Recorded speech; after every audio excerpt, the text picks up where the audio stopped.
Mən əvvəl tanımamışam sevgini, çünki sən tək gözəli görməmişəm. Səni görəndən sonra əmin oldum, doğrudan sən tək gözəl görməmişəm. Baxma ki dil belə rahat danışır, səni gördüm dil susur göz danışır.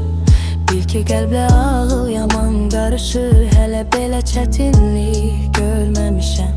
Sənin səsinlə sözlər bəstələnir, səsin kəsir yer üzü xəstələnir. Dinəndə sanki bilinmir ki dərd nədir, hamı belə bir dərman görməmişəm.